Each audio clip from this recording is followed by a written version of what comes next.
Halo guys, buat teman-teman nonton, welcome. Hari ini gue bikin video yang gue belum pernah bikin sebelumnya. Dan hopefully kalian suka tipe video kayak gini. So, sebelum kita lanjut, tonton dulu intro ini.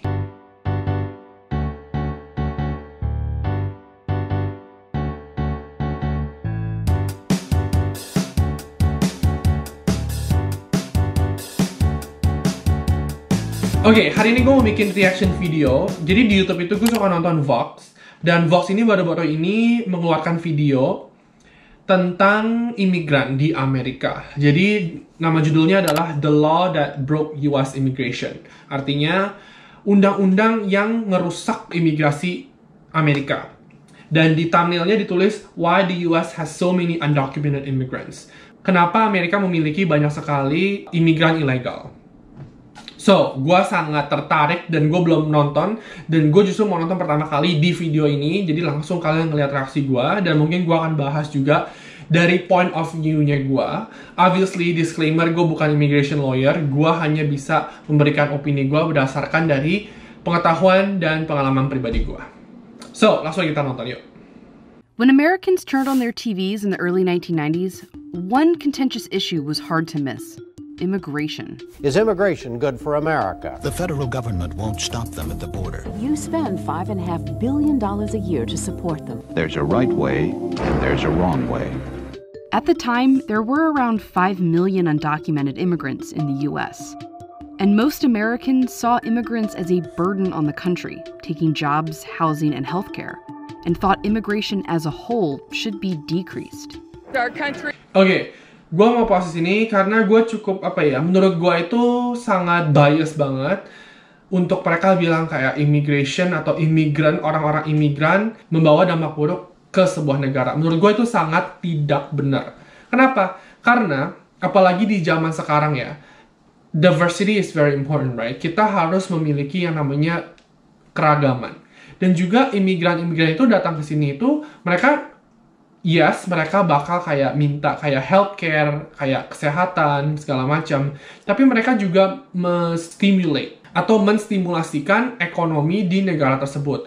Contoh, Kanada ini lagi gencar-gencarnya mengundang para imigran untuk datang. Kenapa? Karena mereka itu mempunyai lahan yang sangat besar, tapi populasinya itu sangat kecil banget, sehingga mereka nggak bisa sustain atau mempertahankan kayak ekonominya mereka.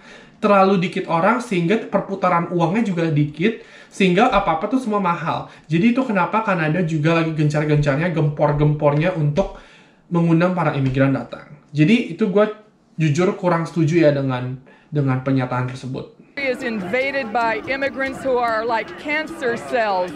That same year, Republicans ran on a tough-on-immigration platform and took control of Congress. Democrats were pushed to adopt tough positions on immigration, too. We are a nation of immigrants, but we are also a nation of laws. In 1996, President Bill Clinton signed a major piece of legislation, the Illegal Immigration Reform and Immigrant Responsibility Act, or IRA-IRA. Its goal was to decrease the number of undocumented immigrants. It did the opposite.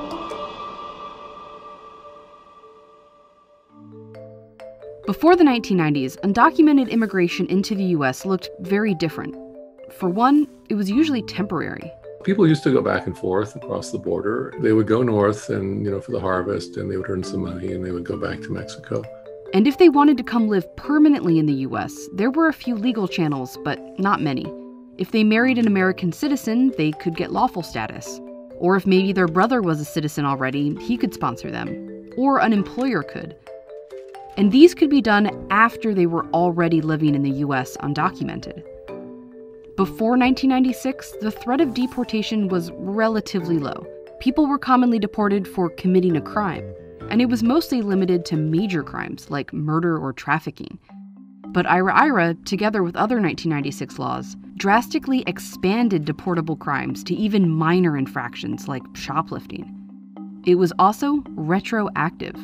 Jadi tahun 1996, Presiden Bill Clinton menandatangani sebuah undang-undang di mana undocumented immigrants atau imigran ilegal yang melakukan tindakan kriminal akan dideportasi ke negaranya. Menurut gue itu sah-sah aja ya. Kalau misalnya sebuah negara ingin mencari cara untuk mengurangi imigran yang ada di negara tersebut, ya mungkin ini menurut gue salah satu cara yang make sense.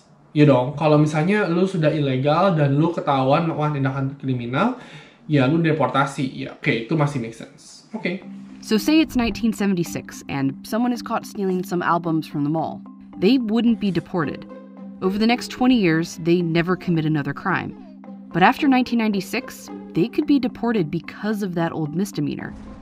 And not just if they were currently undocumented. This applied to immigrants with lawful status too. And previously, an immigration judge could decide if the deportation should even take place. Now things were a little more automatic. Ignoring the fact that those deportations would be extremely harmful to U.S. citizen children or to spouses. Deportations skyrocketed, and IRA created the framework for future laws that further expanded reasons people could be deported, especially after 9/11. But IRA also made another huge fundamental change in the U.S. immigration system. One of the aspects of the 1996 law that is particularly strict and I think in many respects inhumane is the so-called 3 and 10-year bars. Those 3 and 10-year bars made these legal pathways nearly impossible to obtain. They work like this. Anyone who's been undocumented in the U.S. for 6 months and wants to gain legal status first has to leave the country and be barred from returning for 3 years. If they've been undocumented for more than a year, they're barred for 10 years. So if they want to get lawful status through a job, they first have to leave the U.S. for 10 years. Or through their brother, leave for 10 years. Or through their spouse, leave for 10 years. Oke, kalau misalnya peraturan ini gue sebenarnya mixed feelings sih. Jadi basically kalau misalnya kalian overstay selama 6 bulan, kalian akan di-ban atau kalian nggak bisa balik lagi selama 3 tahun. Kalau misalnya kalian overstay lebih dari setahun, kalian bakal di-bar katanya atau di-ban selama 10 tahun. Menurut gue ya peraturan sih ada sah-sah aja. Cuman maksudnya kalau misalnya yang udah menikah atau punya anak, itu kan kayak lu memisahkan selama 10 tahun. Tapi sebenarnya di sisi lain, gue mengerti Amerika punya posisi di mana ya pokoknya lu melanggar peraturan ya ini konsekuensinya. Jadi gue ini mixed feelings sih. Semoga video ini tidak meluap ya menjadi kontroversi atau yang tidak baik, karena tujuan gue adalah gue cuma mau nge-share aja posisi atau opini gue dari imigrasi Amerika yang ada sekarang ini. It's family separation by another name. The bars were intended to try to essentially create punishments that were so severe to deter people essentially from coming here. But as we've seen with many other deterrence-based policies, the practical effect is very different. Instead, it incentivized people to stay in the U.S. undocumented. Before IRA, Mexican immigrants who came to the U.S. unlawfully were about 50% likely to return to Mexico within a year. But after 1996, more people started staying in the U.S. There were around... Right, gue setuju banget. Nah, ini konsekuensi dari Amerika yang membuat peraturan seperti ini. Ya, lu nakut-nakutin para imigran. Jadi kayak mereka bakal mikir kayak, oh udah daripada gue harus di-ban 10 tahun, ya udah gue nggak usah keluar aja dari Amerika, ngerti gak sih? Itu jadi bikin imigrasi Amerika tuh jadi lebih parah gitu. There were around 5 million undocumented immigrants living at the U.S. before IRA. Today, it's at least double that. And we are somehow surprised by this outcome. This is of our own doing. Laws like IRA shaped the way the U.S. focuses on immigration enforcement as a deterrent. But really, it proved that stronger enforcement doesn't actually stop undocumented immigration. These laws or the politics of the 90s didn't really change the reasons why people come to the United States. Today, views on immigrants are very different than they were in the 1990s. Most Americans now see them as a strength, not a burden. But the laws created here... Si immigrants itu adalah sebuah kekuatan, bukan sebuah beban. Here haven't changed. Requirements and standards that were created decades ago that aren't responsive to our needs as a nation. They certainly aren't responsive to the needs of immigrant populations. The idea that if we only had more guns, if we only built a higher wall, that we'd solve all the problems, I think we learned from 96 that's not the way it works. It's not that simple. Oke, jadi itu videonya. Kenapa undang-undang tersebut merusak sistem imigrasi di Amerika? Ya gara-gara itu. Jadi kayak Amerika bikin peraturan atau undang-undang bahwa kayak lu melakukan tindakan kriminal sekecil apapun lu bakal dideport. Ya udah, lu malah bikin orang malah makin stay di Amerika.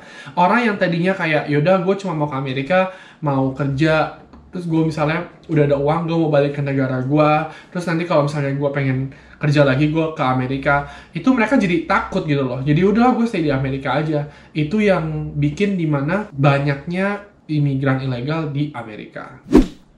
Oke guys, itu aja video kali ini. Komen di bawah, gue mau tahu pendapat kalian gimana mengenai situasi imigrasi atau undang-undang imigrasi di Amerika. So, thank you for watching. Jangan lupa like, subscribe, follow juga Instagram, TikTok gue, and I'll see you next time. Bye guys.